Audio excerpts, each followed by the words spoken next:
we're going to be taking a look at the Eshooter Flare M tracer unit right here.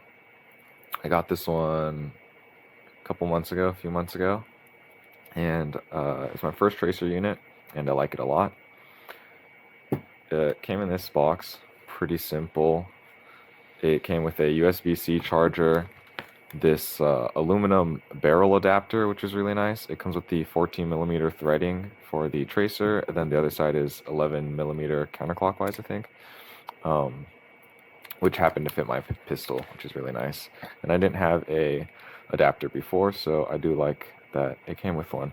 And another thing to note, this is actually a pretty nice adapter in that it comes with like this hole here, this gap with this hole, so you can torque down the adapter using like an Allen key or something. You can put it through, torque it down, or if it gets too tight, you can use it to pry it off.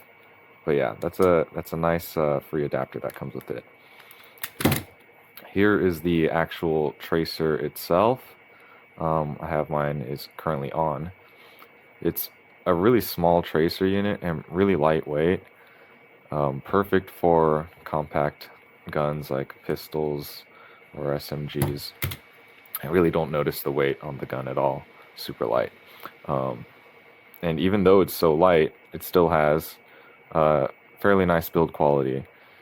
Doesn't feel ultra heavy duty just because it is so light, but still it's built really nice. It's got metal threading back here, which is perfect. It's got the control buttons. One's to change color, the other one is to change the whatever mode that the tracer unit is in. And then here's the front end. You can see we got 4 muzzle flash RGB LEDs, and this cover here is a LED like lens protector type thing, and also it covers the USB-C charging port right here. One issue I've had is that this LED lens protector thing is actually just a poured resin or epoxy that's poured into this aluminum screw-on cover, and it's not very impact resistant. So if you can see on mine, let me see, hopefully you can see, it's cracked, and that happened on my second game day, so it's really not that tough. It did protect the LEDs though, but it did crack, and it is kind of caving in.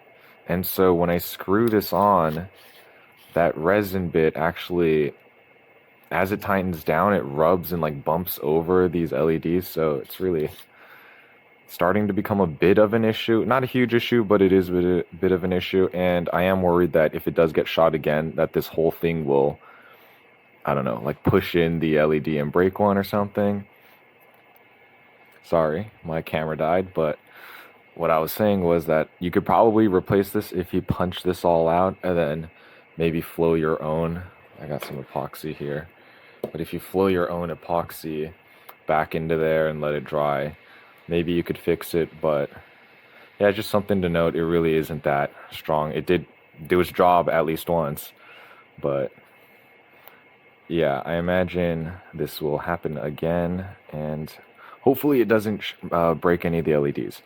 So there's that. Now, what else do I have to say about this thing?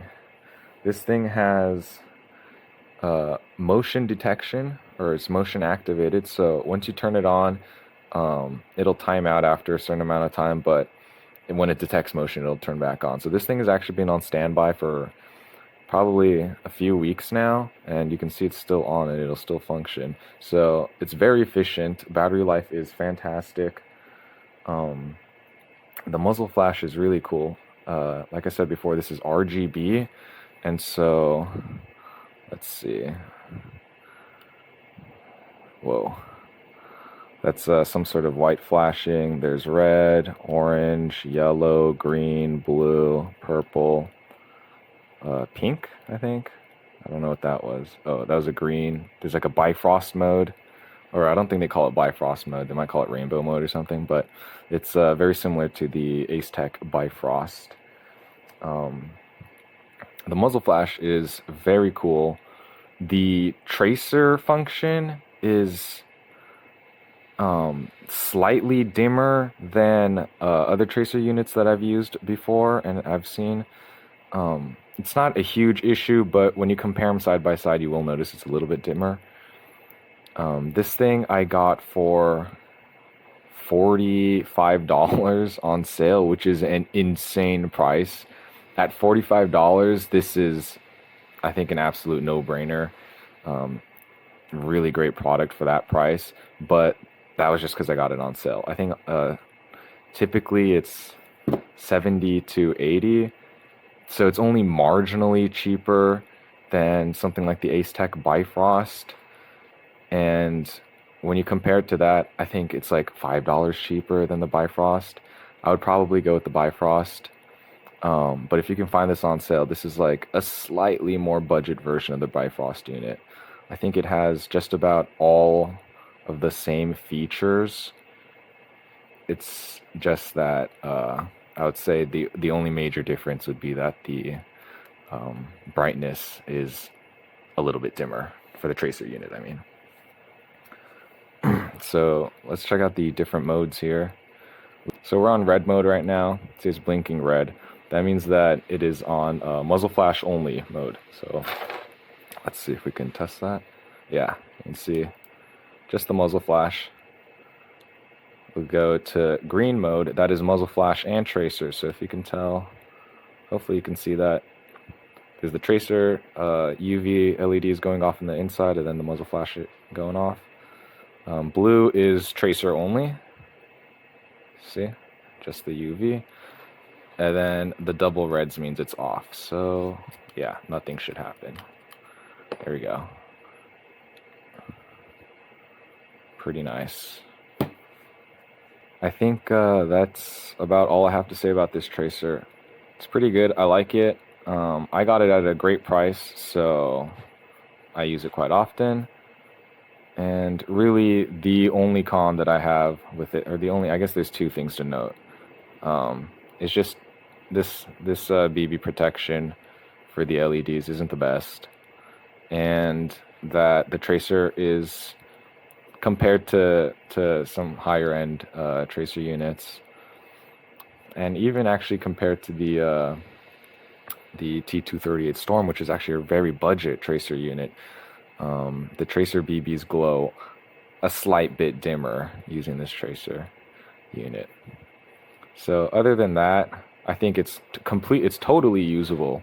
Really great unit. If this was the only tracer unit you had, I don't think you'd have really any issues or complaints with it.